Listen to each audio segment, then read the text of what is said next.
Now, in the last class, we were talking about the power angle characteristics of the cylindrical, synchronous, alternator.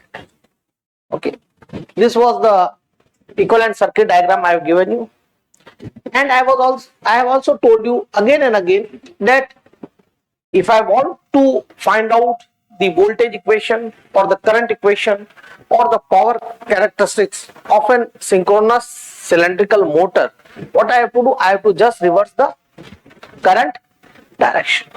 Okay, more important, all work is being carried out per phase. All work is being carried out per phase, not three phase. Now there is general confusion among students is there whenever I speak the formula. Okay, sir, what is this multiplying sometime by 3, sometime multiply by root 3. Okay, is that confusion is there in your mind? When I say, so let us clear this confusion. When I talk about per phase power, then simply V I cos phi. V is the per phase voltage, I is the per phase current, and cos phi is the power factor of that given circuit. Now, if it is a three-phase system, it is a balanced three-phase system. Suppose it is a balanced three-phase system, then what happens?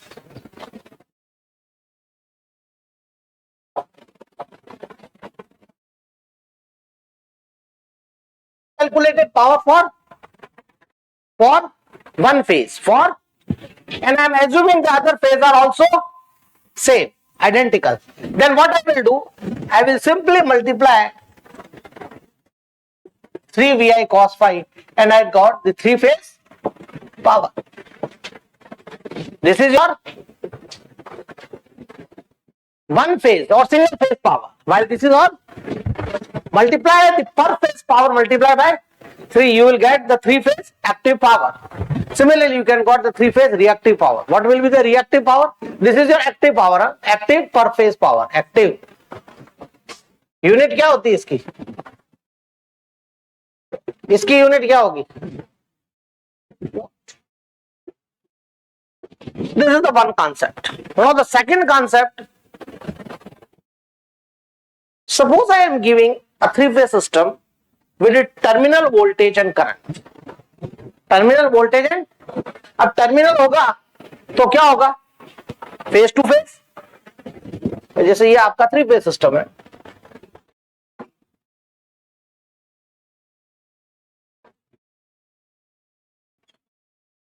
this is neutral, this is say R, this is say Y, and this is say P. Is it clear? Now when I am measuring, putting my multimeter one and black terminal at this point and red at this, what I am measuring?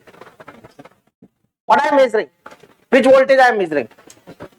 Not terminal, per phase. I am measuring per phase. ये phase one है, R और neutral, B और Y और, तो अगर मैं multimeter का black lead यहाँ रखूंगा और रेड लीड यहाँ रखूंगा, what I am measuring? पर फेज. दिमाग में कंसेप्ट होना चाहिए. अगर मैं मान लो अब एक रेड यहाँ रखता हूं और ब्लैक टर्मिनल मल्टीमीटर का यहाँ रखता हूं, and I am measuring the voltage, which voltage I am measuring? This is called terminal और line voltage. This is called line voltage और terminal voltage of the three phase system. अब मान लो आपको terminal voltage दिया हुआ है V. अब ये तो स्टार में लाइन करंट दिया हुआ है. लाइन करंट और फेज करंट एक ही होता है. फेज करंट तो इसमें बहेगा, लाइन करंट जो अब लाइन में जो बह रहा है वही किसमें बह रहा है? तो स्टार में line current is equal two phase current. Suppose line current दिया हुआ है और सिस्टम बैलेंस्ड है. सिस्टम क्या है? बैलेंस्ड है. तो अब थ्री फेज पावर कितनी होगी? टोटल थ्री फेज पावर मतलब बैलेंस, मतलब आर और बी में वोल्टेज टर्मिनल करूंगा तो मान लो सपोज 400 वोल्ट आया, बी और वाई में करूंगा तो 400, वाई और आर में करूंगा तो कितना आएगा 400। दिस इज सिमिलरली करंट कि अगर मैं ये लाइन करंट मेजर करूं आई आर तो कितना आएगा समथिंग, आई बी उतना ही जितना आई आर था और आई वाई उतना ही जितना आई बी और आर था। This is called and they are all displaced by angle of 120 degree, phase displacement of 120 degree. Now, so I have a voltage, line voltage or terminal voltage. I have a line current. So what will be the now total power? Total three phase power अब कितनी होगी? उस समय होगी आपके total three phase power √3 VL cos phi. अरे समझ में आया कि नहीं आया ये डिफरेंस? ठीक है, अगर पर फेज कैलकुलेट कर लिया और फिर मुझे थ्री फेज निकालो तो मैं मल्टीप्लाई किससे करूंगा 3 से, किससे मल्टीप्लाई करूंगा 3 से। और अगर मुझे टर्मिनल वोल्टेज और लाइन वोल्टेज और लाइन करंट दे दिया और पावर फैक्टर दे दिया, then three phase power will be equal to how much √3 and similarly three phase reactive power will be equal to how much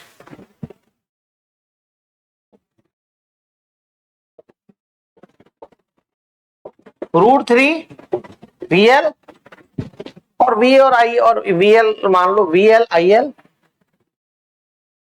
sine. अरे समझ में आया कि नहीं आया? तो you need not have to confuse. Sir आपने कई बार √3 कर दिया और कभी आपने 3 कर दिया, तो दिस कॉन्सेप्ट इज क्लियर और नॉट? और आपके क्वेश्चन में जब भी दे रहा 400 volt 3 phase cylindrical alternator is running at 1500 RPM। अब ये 400 क्या है? एक क्वेश्चन दिया न्यूमेरिकल आपको और 400 volt 3 phase cylindrical synchronous alternator is running at 1500 RPM. Suppose the question is like this. First statement is like this. I am not writing detail because I am just interested in this point. 400 volt. What this 400 volt represent? मैं बार बार बता रहा हूँ, induction machine में भी बताया था. This is the line voltage. This is there. अब आपको पर फेज कैलकुलेशन करना है तो आपको ये भी एक 3 phase star connected cylindrical synchronous alternator, तो आपको ये भी दिया होगा कि स्टार है या डेल्टा है। तो अगर मैं आप पर फेज कैलकुलेशन करेंगे तो आप जितने भी टर्मिनल और लाइन वोल्टेज दिए हुए उसको कन्वर्ट करेंगे पर फेज में। ठीक है, तो 400 वोल्ट क्या है हमारा लाइन वोल्टेज, तो पर फेज कैलकुलेशन में कितना आएगा ये 400 बाय √3। फिर आप आगे प्रोसीड। अरे समझ में आया कि नहीं आया? ठीक है, तो ये कंफ्यूजन रहता है प्रोवाइडेड आप न्यूमेरिकल करते नहीं हो, और न्यूमेरिकल भी करते हो तो अपना कंसेप्ट क्लियर करके नहीं करते, you are always in confusion. अरे 400 लगावे या 400 बाय √3 लगावे, आप समझ में आ गया? Now so I have already given you reverse the direction in case of synchronous cylindrical motor. Now, how we have calculated the power? Total power in a AC circuit is given by the voltage multiplied by current conjugate. So we have voltage, we have taken as reference VT angle 0 degree, current we have calculated E angle delta minus VT angle 0 degree upon ZS angle theta, and complex conjugate symbol. So when I have already told you, when you take a conjugate, the angle will be changed by the opposite sign. If it is plus, it will become minus. So putting this, if you proceed,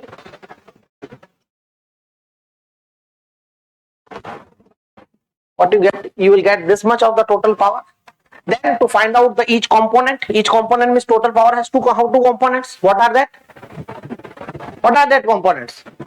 Real power, sorry, active power and reactive power. So the real part of this complex phasor is called active power, and the so-called the imaginary power is called the, we have separated the part and we have obtained these equation.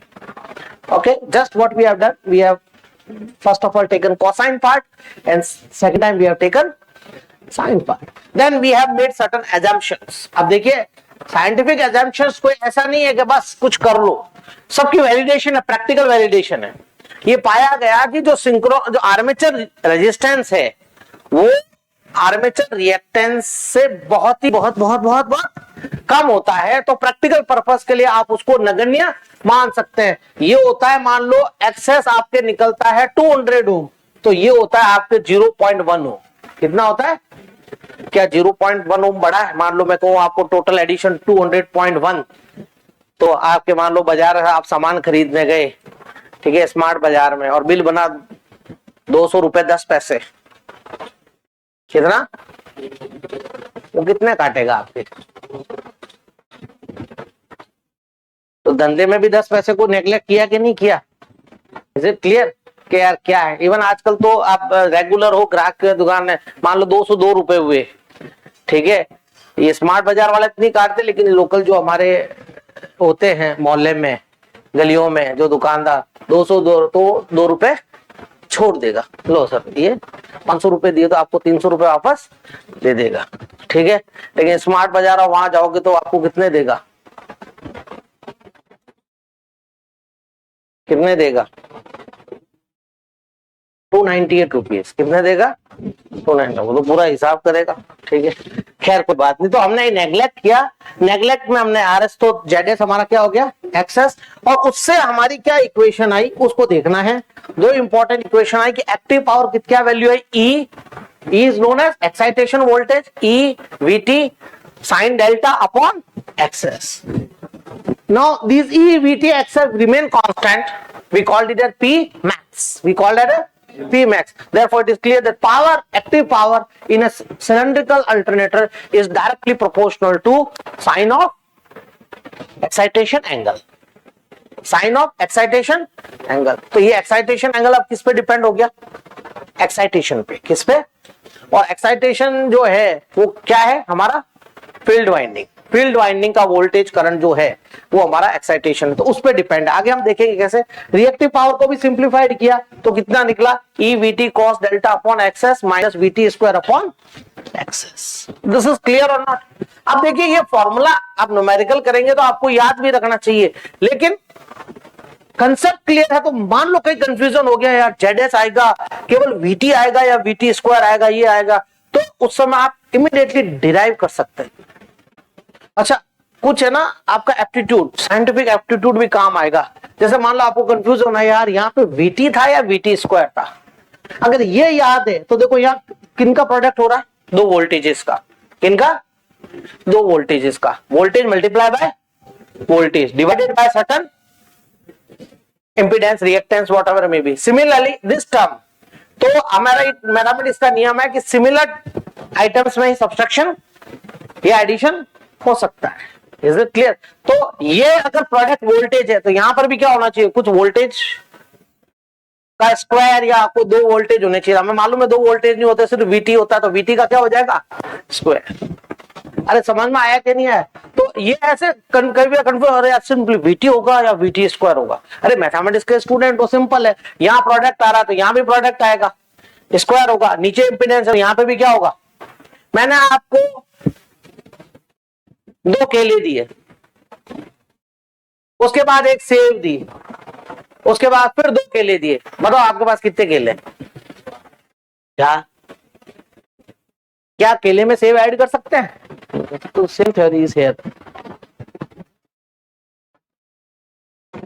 फिर हमने क्या किया था? अब देखिए यहां पे वही मैं कल का बताना है कि मैंने सारी कैलकुलेशन क्या की थी? पर फेज क्या की थी? अब आप कहोगे सर हमारा तो थ्री फेज सिस्टम है, थ्री फेज एक्टिव पावर बताओ, तो अब यहां क्या करेंगे? Multiply by. कहीं होगा सर √3 क्यों नहीं आया? अरे √3 हमने लाइन वोल्टेज तो लिया ही नहीं ना, लाइन करंट लिया, हमने क्या लिया? सारी क्वांटिटीज पर फेज, इसलिए हमने क्या मल्टीप्लाई किया इसको? 3 EVT sign delta upon x, और ये चूंकि सारे कांस्टेंट हो जाते हैं तो इसको हमने क्या दिया? P max. तो active power is proportional to sine of excitation angle, और रिएक्टिव पावर वही 3 से मल्टीप्लाई करके हमने क्या यहां हमने प्लॉट किया? क्या प्लॉट किया? Power angle curve. This is known as power angle curve. और चूंकि क्या इस प्रकार का होगा वो तो आप इक्वेशन से ही बता सकते हैं, it will be a sine curve. एक आधी साइकिल दिखा दी नहीं दिखा दी, तो क्या हुआ, एक्साइटेशन एंगल इंक्रीज हुआ, पावर बढ़ी, reach to maximum value, and what is the maximum value, 3 EVT upon XS. Is it clear? And beyond that, if you increase the excitation angle, the power will again start reducing. Is it clear? अब आपके power system में आएगा कि इसको यहां रखें या यहां रखें। पावर सिस्टम बनाना, पावर सिस्टम वो भी किसका बनता है, पावर सिस्टम जनरेटर का, जनरेटर और ग्रिड का। अरे भाई आपकी जनरेशन किससे हो रही है, सिंक्रोनस अल्टरनेटर से, उसको किससे करते हो आप कनेक्टेड, ग्रिड से। तो जो स्टेबिलिटी है वो यहां रखें, इस एक्साइटेशन एंगल के इधर में रखें या ये रखें, ये आपकी पावर सिस्टम की स्टडी है। क्लियर? देखिए इहो नहीं एक सिंपली बना दिया, ठीक है। मैंने कल कहा था ना आप लोगों की, मैं हमेशा इंटरेस्टेड रहता है, सर हमें मिस्त्री बना दो, सर खंबे पे चढ़ा दो, थोड़े दिन बाद तुम थक जाओगे, और सर हम इसलिए थोड़ी आए थे। Is it clear? ये सारे काम मैं आपको बता देता हूं। मैं RSCB में था तो मैं नया नया गया, तो जनरली 90% लोग वो डरे हुए होते हैं। तो मेरे जैसा एक विरला होता है जो ज्ञान से डरता नहीं है। मेरे पास नित्य प्रतिदिन नया नया ज्ञान आता रहता है। क्यों? मैं ज्ञान बांटना बिलीव करता हूँ। क्या छोटी मोटी चीज है यार, ये सीखो है। लेकिन बाकी जितने ऑफिसेज में, PWD में, RSCB में, आपको लोग डरे हुए मिलेंगे, और यार मैंने इसको बता दिया तो कल मुझे कौन पूछेगा। Is it clear? तो वो आपको इतनी आसानी से बताएंगे नहीं, आपकी हंसी उड़ाएंगे। ये क्या है, अरे फिर क्या बीटेक कर ली। एक रिले होगा आपके पास, एनालॉग रिले पड़ा होगा, आपको पूछिए क्या है, तो देखा नहीं है, देखो ये हालत है। फिर हेल्पर आएगा, अरे साहब इसको रिले कहते हैं। हेल्पर की क्वालिफिकेशन क्या मालूम, पहले थी 5वीं पास, अनपढ़ भी ले लेते थे पहले एक जमाने में, अब हुई 8वीं पास। कितनी हुई? और वो आपको पूरा सिखाएगा, अरे देखो साहब ये ब्रेकर ऐसे ऑन होता है। अब आपके दिमाग में आएगा यार मैंने तो ये बीटेक फालतू की बकवास की, इससे तो 8वीं पास हेल्पर भर्ती हो जाता। क्यों? पैसा भी बचता मेरा, उसको कोई धंधे में लगाता, इधर हेल्पर बन के इंजीनियर और कहलाता। तो ये आपकी छोटी बुद्धि के परिणाम है, ठीक है।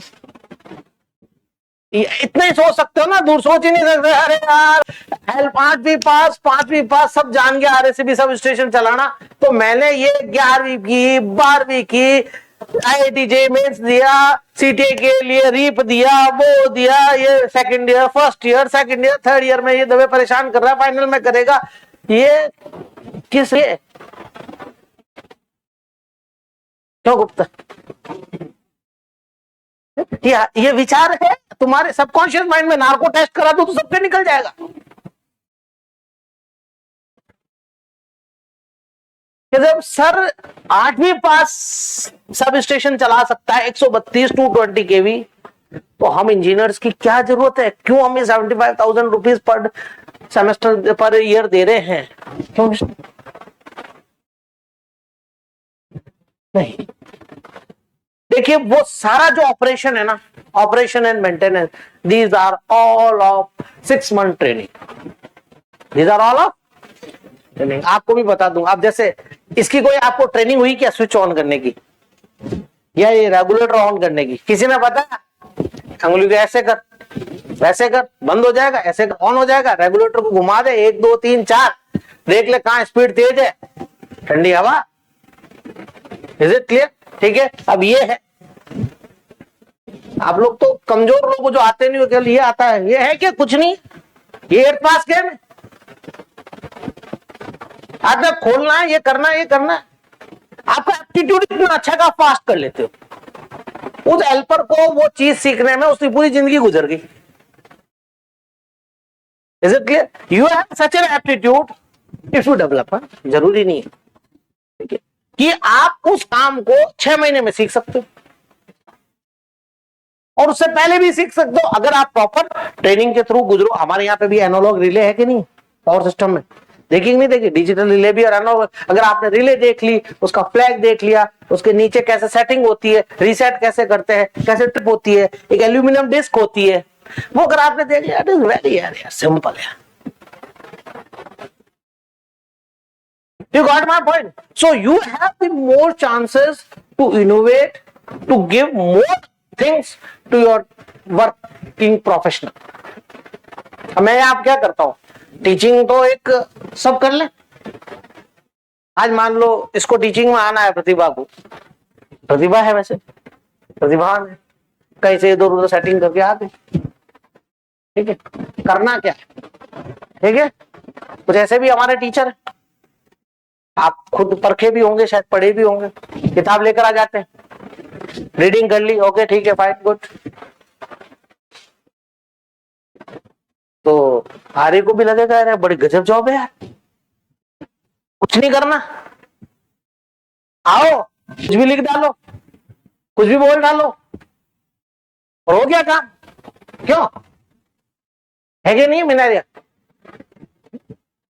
तो यहां से क्या है, प्रोफेशनल खराब होना शुरू होता है।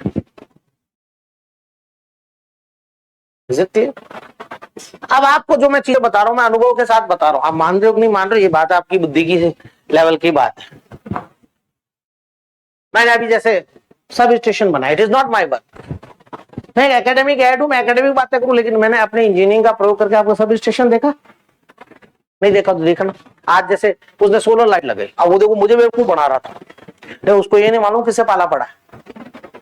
वो क्या क्या चाइनीज 2000 रुपए की है ना स्ट्रीट लाइट लिया है, ठीक है, जिसके अंदर छोटे छोटे पैनल थे। सर देखो लग रहा है ना, सर लग रहा है। मैंने कहा मैं तेरे बिल पास नहीं करूंगा, मुझे पैनल वाली सोलर स्ट्रीट चाहिए। उसने 6 महीने तो काम अटका रखा, आज जाके वो लेकर आए। उसने कहा यार इसके आगे अपनी दाल नहीं, तो आज वो सोलर पैनल लेकर आए। तो that's what I want to say, that you should have the knowledge as well as skill. बात समझ में आई कि नहीं आई? तब जाके you can master over the things. तो जो क्लासों में मैं जो ये आपको फोर्स करता हूं, मजबूरी है मेरी फोर्स करनी, ठीक है, क्योंकि अगर मैं नहीं फोर्स किया ना, तो ये तो आपको समय बता देगा कि ना इन डिपार्टमेंटों की क्या हालत होगी। फैक्ट बता रहा हूं, आने वाले समय में बता दूंगा आपको। एक हमारा म्यूचुअल सिस्टम है, उसको जिंदा रखना है, और उस जिंदे रखने में दोनों का सपोर्ट चाहिए। बाकी तो क्या है, किताबें तो मैंने दे ही दी है। You got my point? क्या है, एक दिन के तुम पढ़ते हो, जैसे कि सीनियर से सुनते हो, लेकिन ये सब तुम्हारे लिए घातक है। मैंने कल एग्जांपल दिया था, आज देखो तुम्हारे यहां से कितनी ले गई किलोमीटर? 3। वहां एमबीएम से 20 ले गई। आज की अखबार की खबर राष्ट्र पत्रिका में पढ़ लेना, सॉरी दैनिक भास्कर में।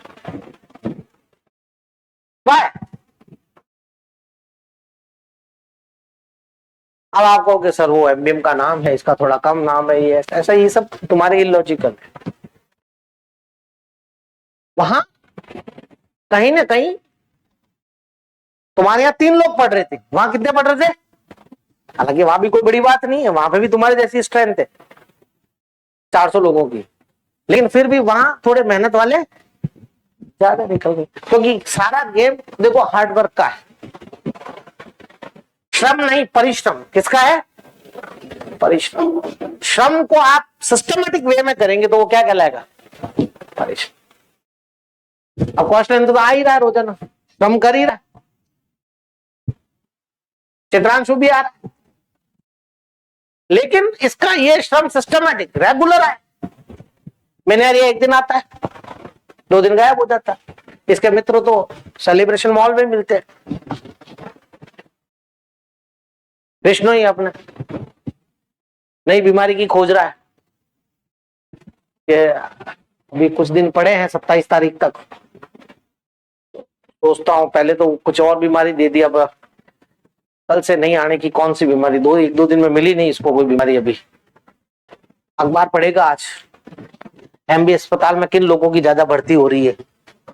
पहले डेंगू थी, चिकनगुनिया तो नहीं आ रहा आजकल। खैर हम बात करते हैं, तो this is power angle curve. This we have already explained you the phasor diagram as well as the equivalent circuit with access. Previously it was RA plus access, but now only with access, and we have drawn the phasor diagram also. Now we were talking about this. We have got the active power is nothing but equal to EVT sin delta. अभी मैं per phase ही ले रहा हूँ. Is it clear? EVT sin delta upon X. Suppose I say that active power is constant. Active power कौन खर्च करेगा? Load. कौन खर्च करेगा? लोड. और उसका पर फेज वैल्यू कितनी होगी? V terminal per phase, huh? Not this line voltage. This is per phase, per armature per phase current multiply by cos factor, power factor multiply by power factor. Now this power factor is equal to how much? R by Z. What is R and what is Z here? Load power factor. Mind it. It is load power factor. तो आप इसे confuse मत होना RA और XS से. ये cos phi कैसे निकलेगा? This cos phi equal to load divided by load impedance divided R by Z होता है नहीं होता? तो यहां पे वो R by X R by Z S नहीं है. यहां क्या है? R L by. ध्यान रखना. तो इन दोनों इक्वेशन को मैंने इक्वेट किया. ये मोटर ने दी, ये सॉरी अल्टरनेटर ने दिया इतना पर फेज वैल्यू, और उसको बैलेंस कौन कर रहा है? कौन कर रहा है? कौन कर रहा है? लोड. लोड की एक्टिव पावर वो कितनी होगी? लोड पे वोल्टेज कितना है, लोड पे पर फेज करंट कितना है, और लोड का पावर फैक्टर कितना है. ये भी मैंने समझाया था ना. पर phase value is how much? V cos phi. Is it clear? ये भी पर फेज ले रहा हूं, ये भी पर फेज है. अरे समझ में आया कि नहीं आया? Now if I very the field current, what is IF? मैंने बार बार रिपीट कर रहा हूं कि जो सिंक्रोनस मशीन है वो किस टाइप की एक्साइटेड मशीन है? डबली एक्साइटेड. किसी प्रकार की मशीन है? डबली एक्साइटेड. पहला एक्साइटेशन कहां है उसका? DC. वो कहां पे होता है? वो कहां पे होता है? फील्ड वाइंडिंग में. फील्ड वाइंडिंग कहां पे होती है? रोटर पे. कहां होती है? रोटर में. उसको स्लिप रिंग्स के थ्रू हम सप्लाई देते हैं. ठीक है. तो वो फील्ड करंट, जैसे ही हम वोल्टेज बैटरी लगाते हैं तो उसमें क्या प्रोड्यूस होता है? Field current. क्या प्रोड्यूस होता है? Field current. अब ये फील्ड करंट जो प्रोड्यूस हुआ ये क्या प्रोड्यूस करेगा? Field flux. क्या प्रोड्यूस करेगा? Field current. और इसी फील्ड फ्लक्स पे डिपेंडेंट क्या है? EF. EF या E? E. What is that? E. E means that is why E is called excitation voltage. Called excitation voltage. So if I vary IF, who will change? E will change. Okay. Now it will be linear if we assume the BH curve is operating in the linear zone. जो magnetic flux का BH curve होता है वो किस में? Not on saturation but in the linear. तो IF को very करूंगा तो क्या होगा? IF को बढ़ाऊंगा तो EF भी बढ़ेगा, E बढ़ेगा, और IF को कम करूंगा तो E भी कम होगा. Provided that it is operating in the which zone? Linear zone of the magnetic flux curve. Now load का टर्मिनल वोल्टेज कांस्टेंट है. The terminal voltage is constant. Therefore what conclusion? Xs is also constant. Xs is constant.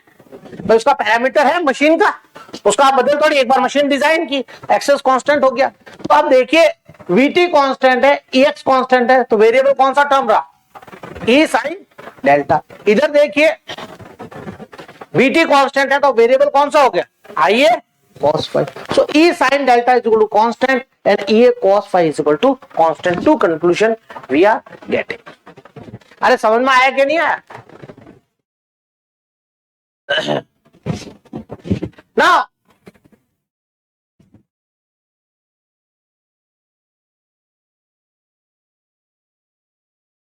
if your active power is constant, अभी मैं सारी बात किसके लिए कर रहा हूं?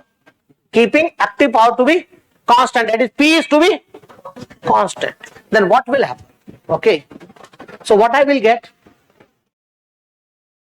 One excitation voltage multiplied by its corresponding sign of excitation angle will be equal to second excitation voltage multiplied by its sign of its excitation angle. इसमें एंगल कितना है? डेल्टा 1. इसमें कितना?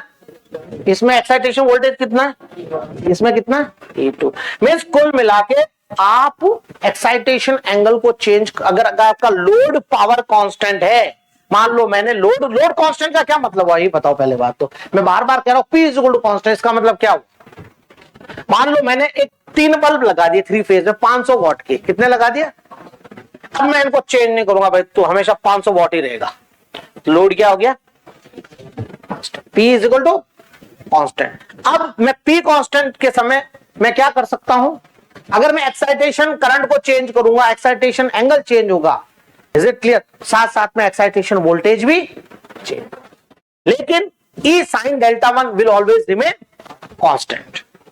कौन कांस्टेंट रहेगा, E साइन डेल्टा कांस्टेंट रहेगा। दूसरा, the armature current multiply by 1 armature current multiply by it's corresponding power factor, second armature current multiplied by its corresponding power factor will always remain constant. So if load remain constant, these two parameters will always remain constant, and that you can understand through this phasor diagram also. Different excitation for a constant P. So numerical question can be asked to you, explain or derive the situation, derive the condition when load remain constant and excitation is varied with the help of phasor diagram and mathematical equations. तो mathematical equation समझ में आ गई, P को constant किया तो हमारे पास दो variable आ गए, एक तो E sin delta that will remain constant, and another on the load side IA cos phi will remain constant. अब इसको फेजर डायग्राम से कैसे समझे, देखो ये फेजर डायग्राम पूरा बनाया है, बड़ा सिंपल है। आप हर बार देखेंगे कि ये देखिए ये सारे आ रहे हैं, लेकिन ये सारे एक ही लाइन पे आ रहे हैं, आ रहे कि नहीं आ रहे, ठीक है। कैसे बनाया, सबसे पहले लिया टर्मिनल वोल्टेज VT जिसको हमने कांस्टेंट माना, लिया, मान लो एक पहला करंट लेते हैं IA1, क्या लेते हैं IA, क्या पहले लिया IA, क्या लिया पहले IA इसके साथ फेज में दिखा दिया, दिखाया कि नहीं दिखाया, इज इट क्लियर। अब इक्वेशन बनाइए, क्या क्या ऐड होगा उसमें, E is equal to what, VT plus JIA Xs, JIA X, अरे होगा कि नहीं होगा, आपका E है E is equal to PT phasor plus J, ये इक्वेशन सबको मालूम है। तो VT में मुझे क्या ऐड करना है, JIA एक्सेस, J मीन्स किसके, IA के, IA कहां है, अभी यूनिटी पावर फैक्टर माना है, देख लिए क्या माना है, फेज में है IA, तो यहां VT से मैंने एक 90 डिग्री पे खींच दिया, ये किसको बैलेंस करेगा, E, ये एक पहला आया, अरे आया कि नहीं आया, ठीक है। अब दूसरा मैंने लिया IA1, क्या लिया, VT उतना ही एंगल 0 डिग्री, मगर this time lagging power factor, ठीक है। तो इस VT पे IA1 कहां होगा,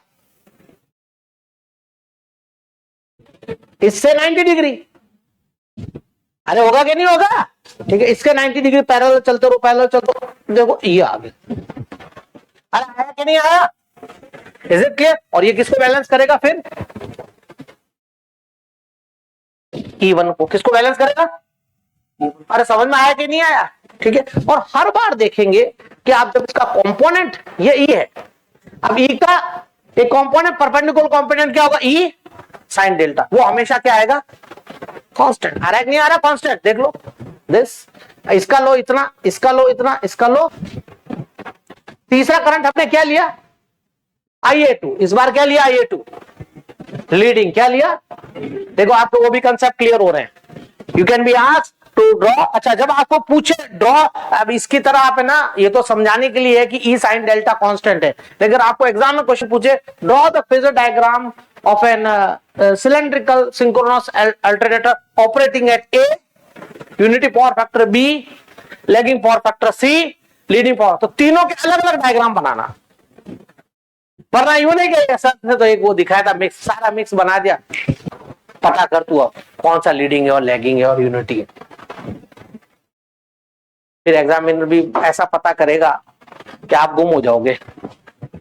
इज इट क्लियर? तो तीनों के अलग अलग बना ले, लेकिन जब ये दिखाना है कि sine delta is constant, then we can on same diagram. So what is current? Green colour is showing a leading current, okay, so this is your VT, okay, तो parallel to this, so current it will be like this. इससे 90 degree कितना होगा? ऐसे होगा। तो इसको देखो मैं यहां खींचता हूं, ये देखो इसके पैरेलल में मैं लाइनें लेकर आता हूं, ये लाइन आई कि नहीं आई? This is 90 degree with respect to IA2, ठीक है, ये क्या E2 क्या। अब इसका भी मैं साइन कंपोनेंट लूंगा तो ये आएगा। तो आपने क्या पता किया कि तीनों के E sin delta is remain.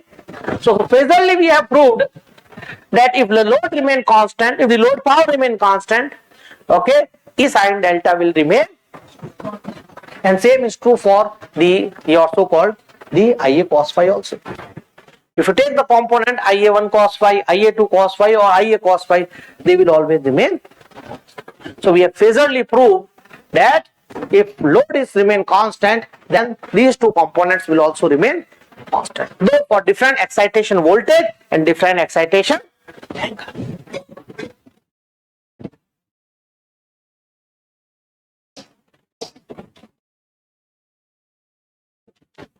अब यहां पे 3 पॉइंट आते हैं। क्या है? ये बड़े इंपॉर्टेंट है, ठीक है। आपने कितनी देर कहा सर क्या है ये, भले एक्साइटेशन इंक्रीज हुआ मेरे को क्या मतलब, फालतू की बातें कर रहे हो। ये प्रैक्टिकल एप्लीकेशन यहाँ है। देखिए चीज कोई भी आपका आई ना, वो ऐसे नहीं है कि क्या करना है, गुप्ता को डिग्री देनी है बीटेक की, तो ये एक मैथमेटिकल डाल देते हैं। अब आप समझ नहीं पाते हो, जैसे आपने फोरियर सीरीज पढ़ी मैथमेटिक्स में, ठीक है, फिर मैंने सेकंड ईयर सर्किट थ्योरी में पढ़ी होगी। तो अगर कोई समझदार एप्टीट्यूड वाला होगा, अच्छा वो मैथमेटिक्स में फोरियर सीरीज इसलिए पढ़ाई गई थी, उसका प्रैक्टिकल एप्लीकेशन है हमारे, कि कोई भी नॉन साइनोसाइडल वेवफॉर्म को, फोरियर ने कितनी बड़ी बात कही कि any non sinusoidal waveform which is continuous can be converted into sine and cosine components. यही तो है Fourier series. A0 plus A1 cos theta 1 plus A2 cos theta 2 plus A3 2 theta 3 theta like this। और उसने बताया कि ये जो non sinusoidal waveform कौन कौन सी? Triangular, trapezoidal, square, rectangular, sawtooth. अरे ये सब कौन सी है? पक्का?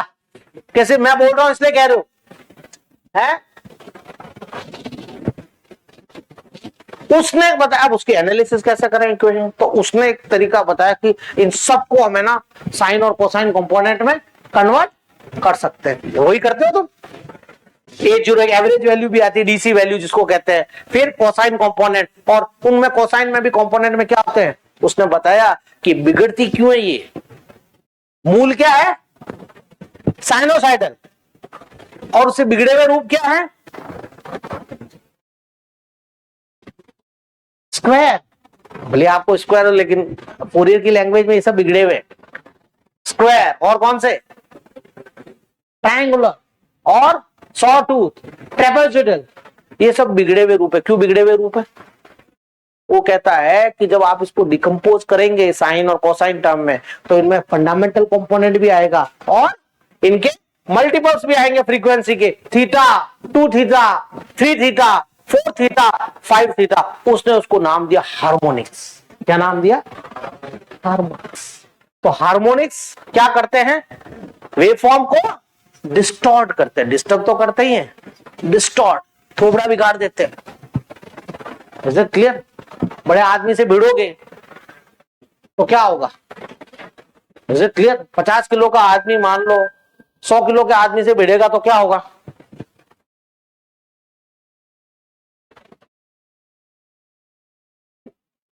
कुछ नहीं होगा सर, दोनों सूरती मूर्ति खड़े रहेंगे सर। अरे वो भारी पड़ेगा, उसका चेहरा बिगाड़ सकता है। तो यहां पर भी आपकी फंडामेंटल फ्रीक्वेंसी के साथ सेकंड हार्मोन 50 हर्ट्ज से 100 हर्ट्ज वाला आ गया, 150 हर्ट्ज वाला आ गया, फिर गोट कर ली।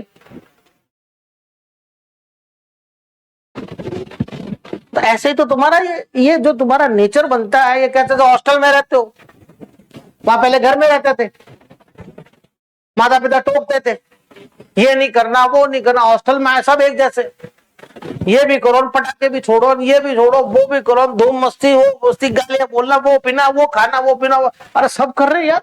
आदमी को लगता करो यार, मैं कोई अकेला ना बैठू।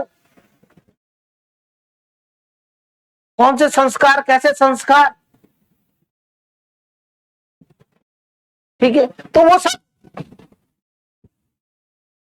अलग अलग फ्रीक्वेंसी के लोग आते हैं। मान लो क्वेश्चन तो 50 हर्ट्ज का है, विष्णु 200 हर्ट्ज का, चित्रांशु 300 हर्ट्ज का, जॉर्डन 500 हर्ट्ज का। फिर वो सारी सुपरइम्पोज होती है, फिर क्या होता है, डिस्टॉर्शन। क्या होता है, तो हार्मोनिक्स को याद रखने का बहुत अच्छा अपना एग्जांपल बता दिया। तो अब हम यहां पे बात करेंगे, 3 हम लेंगे, ओवर एक्साइटेशन, नॉर्मल एक्साइटेशन है। अब इनसे होता क्या है, ठीक है। Normal excitation means E cos delta is equal to Vt. E cos delta is equal to, if you are putting the voltage or the excitation voltage in such a way that you obtain the terminal voltage, you obtain the terminal, that is called as normal excitation. It is called as normal excitation. Now if E cos delta is greater than, this situation is called over excitation, and E cos delta is less than Vt, this is called under excitation. मतलब ये मान लीजिए ये portion हमारा excitation है, क्या है, अगर ये जो वैल्यू है ये टर्मिनल वोल्टेज से ज्यादा है तो उसको क्या कहेंगे, ओवर है। बराबर है, कम है, अब इससे क्या होगा, क्या होगा, एक तो नॉर्मल है, ओवर, जैसे नाम बता रहे हैं, तो इनसे बहुत बड़ा हमारा एक फायदा मिलने वाला, उसको हम पढ़ेंगे। If the machine that is the alternator, mind it the same is reverse for the motor, ये बात इंपॉर्टेंट ध्यान रखना, सिंक्रोनस मोटर में जस्ट इसका ऑपोजिट है, इसलिए लड़के यही कंफ्यूज होते हैं। अल्टरनेटर का पूछते हैं ओवर एक्साइटेड है तो क्या होगा, तो जवाब दे देते हैं मोटर का, और जब मोटर का पूछेंगे तो जवाब दे देंगे अल्टरनेटर को। तो यहां हमें बहुत सावधानी बरतनी है कि तीनों केस मोटर में भी होते हैं, over excitation, normal excitation and under excitation, but in reverse. तो हम अल्टरनेटर की बात कर रहे हैं, किसकी बात कर रहे हैं, अल्टरनेटर मीन सिंक्रोनस जनरेटर, वो भी कौन सा, सिलेंड्रिकल, वो भी कौन सा। अब देखिए, when it is in over excited condition, ठीक है, the alternator supplies lagging current and supplies reactive power. अब देखो इसको समझना भी बड़ा आसान है। आप excitation means magnetic flux, excitation means what, magnetic flux. अब मैग्नेटिक फ्लक्स को आपने ज्यादा कर दिया, मैग्नेटिक फ्लक्स को आपने ज्यादा कर दिया, तो कुछ तो वो अपना टर्मिनल वोल्टेज बनाने में ले लेगा जो उसको बनाना है Vt, और रेस्ट का क्या करेगा, तो रेस्ट का एक और पावर देगा जिसको, और फ्लक्स के साथ कौन सी पावर जुड़ी हुई है, flux means inductance, inductance means which power, reactive power, ये एक्टिव पावर, रिएक्टिव पावर, इसका मतलब एक्सेस में रिएक्टिव पावर जनरेट हो रही है। So it will supply lagging current, it will supply, और reactive power means lagging current, inductive reactive power means lagging current, so it will supply lagging current and supply reactive power. तो ये alternator active power तो generate कर ही रहा है, alternator को हमने क्यों यूज किया था, फॉर गेटिंग एक्टिव पावर। ये ट्यूबलाइट बल्ब ये सब किस लिए चल रहे हैं, because of the active power, but if it is in over excited condition it will generate the reactive power, वो उसको हम काम में ले सकते हैं। कैपेसिटर चार्ज करना हो, ले भाई तू ले ले, इज इट क्लियर, या किसी मोटर को चलाना है तो एक्टिव पावर भी ले और साथ में तेरे फ्लक्स बनाने के लिए रिएक्टिव पावर भी ले ले। तो ओवर एक्साइटेशन का क्या फायदा है कि एक्टिव पावर भी मिल गई और रिएक्टिव पावर सप्लाई कर रहा है। अब नॉर्मल में आ गए, बता सकते हो क्या, अच्छा इस केस में the alternate is operating eight lagging power factor, In normal excitation, it is just providing an active power. क्या काम है वो क्या कर रहा है, ताकि उसका टर्मिनल वोल्टेज VT उसको मिल जाए, लेकिन सप्लाई नो, जीरो और no reactive power, zero reactive power, कुछ नहीं, only simply active power, no reactive power. And if it is under excited, if it is under excited means alternator supplies leading current and draws reactive power. कहीं से वो reactive, यार मेरे को यार, आपको कितनी रोटी खाते हो विष्णु रोजाना लंच में, पता नहीं, पड़ोसी बताएगा 4, और मान लो उसने मैश वाले ने इसको 2 ही दी, तो क्या करेगा, कौशलेंद्र की थाली से,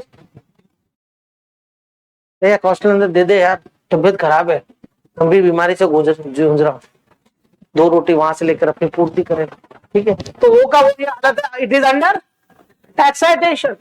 so what will it do, it will draw reactive power from the source and therefore it will B operating eight leading, और ये क्या करेगा, draws from outside the reactive power. समझ में आया कि नहीं आया? All the 3 cases of the alternator under different excitation condition. That in first case over excitation, it will operate as at a lagging current, and therefore it will supplies reactive power. Under normal excitation, no reactive power is being supplied, only active power, and under excitation, दे दो मुझे बाहर से, it will draw the from outside source. अरे समझ में आया कि नहीं आया? ये क्वेश्चन इंपॉर्टेंट है, शॉर्ट नोट फॉर्म में. Explain the alternator behaviour under different excitation condition. तो आप ये तीनों उसको बताएंगे, पहले फॉर्मूला लिखेंगे, फॉर्मूला से लिखेंगे, अगर E cos delta is greater than VT, it will be termed as an, और बिल्कुल समझ आया, ई मतलब ई आ गया मतलब एक्साइटेशन, एक्साइटेशन ज्यादा है यानी ओवर एक्साइटेशन, तो रिएक्टिव पावर देगा. ले भाई, बराबर है, प्लीज, कम है, बाहर से लेगा. अरे समझ में आया कि नहीं आया? Now, जैसा कि मैंने बताया था कि हम एक कर्व प्लॉट करेंगे जिसका नाम क्या होगा, V कर्व्स. अब ये कोइंसिडेंटली देखो कि पढ़ाने वाला भी V है, और यहाँ पे एक टॉपिक भी आ गया V कर्व्स, ठीक है. इसमें कोई कोइंसिडेंट है, ऐसा नहीं कि मैंने जानबूझ के ये डाला है मेरे नाम पर, ठीक है, जो भी है. These are called V curves. These are called, and this is not nothing but the plot between the armature current and the field current. Armature current and the field current. Okay. So what you will do? You see, for the different power P1 and P2. Once we have taken a power P, it has to be kept constant, and also keep on changing the field current. Field current changing means excitation. Changing field means excitation. So you see, your armature current, let's say P like this. Okay, so what is happening? It is decreasing. So this point is called under excitation. This point is called under excitation. When field current is less, this will be termed as an under excitation. And this is your normal excitation. This is your normal excitation. Okay, which is operating at which power factor? Unity power factor. Under excitation, leading power factor. This is your, and this is your lagging over excitation condition. So you have to mention this. So this is, now since its shapes looks like V, therefore that termed as an V curve. So what are V curves? Write a short note on V curves. तो पूरा detail लिखेंगे कि V curves are plot between armature current and the field current. As we vary the field current, what is the behavior of the armature current? Then you can give the formula that if it is this condition is there, it is overexcited condition. और graph में ये सब mention करें. मैंने पहले ही बताया, picture is 10,000 times powerful than a word. आपने सब कुछ लिख दिया, रिटर्न में लिख दिया, और पिक्चर नहीं बनाई वी कर्व्स की. एग्जामिनर कहेगा 10 में से 1 मार्क्स भी दो, इसका 0 भी दे सकता. You got my point? So you have to be very careful that these are V curves. These are nothing but a plot between armature current and the field current, and it has in three modes: under excitation, normal excitation, and according to the power factor became leading, unity, and lagging. For which machine? Alternator, cylindrical alternator. Is it clear?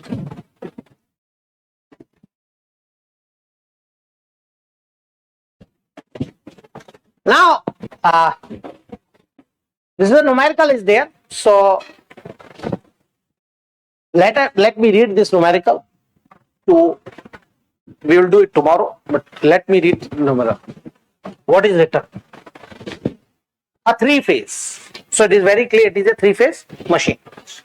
देखिए एक एक point important होता है. हम क्या है कि कई बार ओवर एक्साइटेशन में हम कई चीजें स्किप कर जाते हैं, और कई बार अंडर एक्साइटेशन में भूल जाते हैं यार ये क्या करना है, हमें किस कंडीशन में रहना है. नॉर्मल यूनिटी पावर फैक्टर ताकि पूरी एक्टिव पावर आपकी यूज. ठीक है. आ three phase, what is this?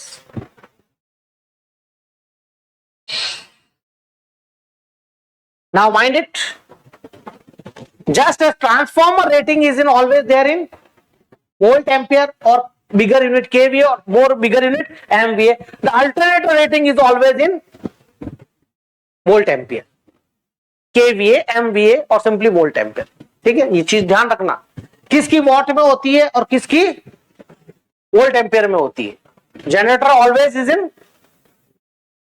Volt ampere, motor always in what, kilo watt, और the older unit is HP, horsepower. So 10 kVA. Now this is the total three phase power. Mind it. मैंने three phase machine कर दी तो 10 kVA क्या है? Three phase. It is not a single phase. ठीक है. 400 volt क्या है ये? Line voltage. Three phase machine है तो line voltage. आगे 4 पोल भी दिए मैं. फिर कितने पे? अमेरिका में कोऑपरेट करिए इंडिया में 250 हर्ट्ज. ठीक है. आगे देखिए सारी स्टार कनेक्टेड, मेरी जो स्टेटर वाइंडिंग है वो किस कॉन्फ़िगरेशन में? तो आपका फेज वोल्टेज कितना हो जाएगा? 400/√3, जो कितना होता है? अभी तक न्यूमेरिकल किए ही नहीं तुम्हारा. 231. कैलकुलेटर निकालो. इसलिए आपके घर पे कितना आ रहा है? 200. हम मान के चलते 230 आएगा, लेकिन ट्रांसफॉर्मर कहीं और लगा है तो ड्रॉप मानते हुए हम मानते 220. तो आपके बल्ब और जितने भी डिजाइन है तो उसके ऊपर क्या लिखा होता है? कितना लिखा होता है? 220 वोल्ट लिखा होता है कि माउंट आबू में 110 लिखा होता है? क्या पता वहां टूरिस्ट आते हैं फॉरेनर्स, उसमें देखा 110 वोल्ट की लगा. नहीं, ऐसा नहीं. Connected synchronous machine has synchronous reactance of steno and negligible resistance. तो आरे कितना हो गया? 0. आरे कितना हो गया? अब वहां पे यूमर सर आरे दिया हुआ ही नहीं सर. नेग्लिजिबल तो 2 sir. Negligible means 0. The machine is operating as generator. अब देखिए यहां क्या लिखा हुआ था? Synchronous machine. अब आप कंफ्यूज में सर क्या है, जनरेटर के मोटर? लेकिन इसमें क्वेश्चन में machine is operating as a generator on 400 volt bus bar. Bus bar means grid. Bus bar means grid. So it is operating at 400 volt. Terminal voltage how much? Assumed infinite. चलो वो तो हम grid को, load को कितना भी हो सकता है इनफाइनाइट मान लेते ग्रिड. अब ये आपको सारे फाइंड आउट करने. क्या एक्साइटेशन ईएमएफ मतलब E with angle delta. Torque angle, ये भी टॉर्क एंगल क्या हो गया? डेल्टा. इसको पावर एंगल भी कहते हैं और क्या कहते हैं? Torque angle. Is it clear? तो डेल्टा. अब आपको मान लो ये वर्ड नहीं पता होता, अरे सर ये क्या आउट ऑफ क्वेश्चन सर, नहीं तो होता ही नहीं सर टॉर्क एंगल कुछ. लेकिन वही डेल्टा आपका क्या है? When the machine is delivering rated kVA at 0.5, machine की केवीए कितनी है? देखो उसको पूरा पहले प्रैक्टिकली समझो कि क्या कह रहा है. मशीन की रेटिंग कितनी है? 10 kVA, लेकिन तो डिलीवरिंग रेटेड केवीए, इसका मतलब मशीन कितने पे ऑपरेट कर रही है, 10 केवीए पर। हो सकता है आपको इज डिलीवरिंग 8 केवीए, तो वो 80% होता। ऐसे भी देख सकते machine is operating eight 80% of A rated KVA. आपको सर ये क्या आ गया, तो simply 8 KVA. 70% means 7 KVA, 60% means, but यहां क्या लिखा हुआ है, रेटेड क्या है 10 केवीए, और पावर फैक्टर कितना है 0.8। ये लोड का पावर फैक्टर दिया हुआ है 0.8। यू गॉट माई पॉइंट और नॉट? आज समझ में आया कि नहीं आया? तो ये पहले ये निकालना है, एक्साइटेशन वोल्टेज और उसका एंगल। दूसरा point, while supplying the same real power as in part, मतलब real power means rated multiplied by 0.8, the maximum machine excitation is raised by 20%। Machine का जो ई निकाला ना आपने, अब देखो दूसरा क्वेश्चन तभी कर सकते हो जो पहला क्वेश्चन, उसने कहा उसको रेज कर दिया 20%, तो रेज की वैल्यू, नॉर्मल वैल्यू तो लाओ कितनी है, तभी तो उसका 20% निकाल पाओगे। तो you have to calculate E here and then raise it by find the stator current, power factor, torque angle and reactive power delivery. अब रेज हो गया, अब निकालो, बताओ क्या है चीजें। क्वेश्चन दूसरा भी पार्ट समझ में आ गया। समझो पहले क्वेश्चन में क्या डेटा दिए हुए, ठीक है। तीसरा क्वेश्चन क्या है, with the field current held constant as in part 1, the power load is increase till the steady state power limit is reach. अभी स्टेडी स्टेट पावर क्या है, मैंने कहा ना कि कई बार एग्जामिनर ऐसा होता है कि अब हम क्लास में पढ़ाते हैं, रेगुलर तुम आते नहीं हो, तो कई पॉइंट है स्किप हो जाती है। अब ये मान लो डायरेक्ट एग्जाम में आता स्टेडी स्टेट पावर, अरे सर ये तो आपने पता ही नहीं सर। तो जो आपकी मैक्सिमम वैल्यू थी कौन सी, P max, how much it was, EF VT अपॉन, sorry 3 EF VT upon XS, that is your maximum steady state power limit। अरे समझ में आया कि नहीं आया? So that is what the power load is increased till the steady state power limit is calculate maximum power and kVAR delivered also stator current power factor, draw the figure under these conditions। तो सारी चीजें इसमें आ गई। अगर ये question कर लिया तो मतलब आपके कंसेप्ट सारे क्लियर हो गए कि सिंक्रोनस अल्टरनेटर में हमें क्या करना है। You got my point? तो कल हम इस न्यूमेरिकल की आगे की चीज लेंगे कि हाउ टू परफॉर्म दिस। ठीक है, एनी कंफ्यूजन?